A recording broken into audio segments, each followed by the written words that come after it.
We have a very active forecast that takes us into the weekend, and it is actively changing as well. Now, what is set in stone here is that our Friday still holds to those warm, windy, and dry conditions, which does issue that fire weather concern.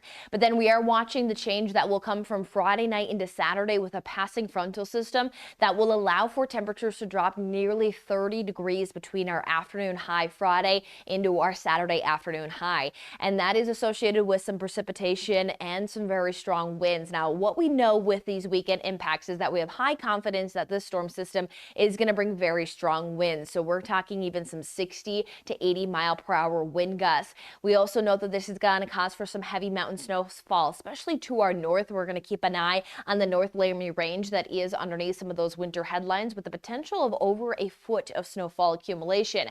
What's on lower confidence with this storm system is going to be those lower elevation impacts and the timing of that heaviest precipitation, because we're going to see that that low pressure system is nearly overhead, and we'll take a look at that here in just a moment. But what we are noting that is likely for the entire area for our Friday is that it is going to be another warm and windy day.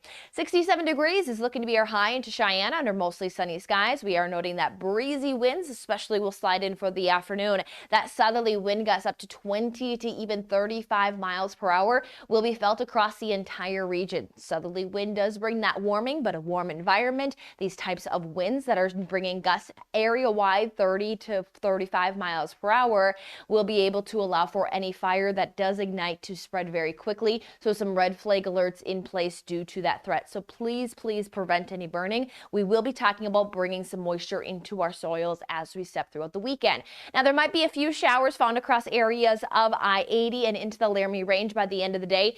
Pretty isolated. Might hear a few rumbles of thunder due to how warm these temperatures are. 74 into Scottsbluff, 70 into Douglas, to 60 into Medicine Bow. But watch the temperature change from Friday into Saturday. We go from those 70s to those 40s. So at least talking that 20 to up to 30 degree temperature change. And that creates a much different environment to work with. Now, we have to watch how low those snow levels will drop, where that moisture is going to be the highest, as it is looking like the snowfall accumulation where it is going to create the highest impacts does remain for northern Wyoming. But with that low pressure system nearly overhead, it is going to cause for some big concerns. One of those concerns, as mentioned on the higher confidence side, is very strong winds. We're even seeing area-wide 45 to 55 plus mile per hour gusts. That low pressure system is going to swing through, and there is that colder side that is going to allow for at least some wintry potential that is expected to take us into early next week. So please stay tuned for more updates on this weekend storm.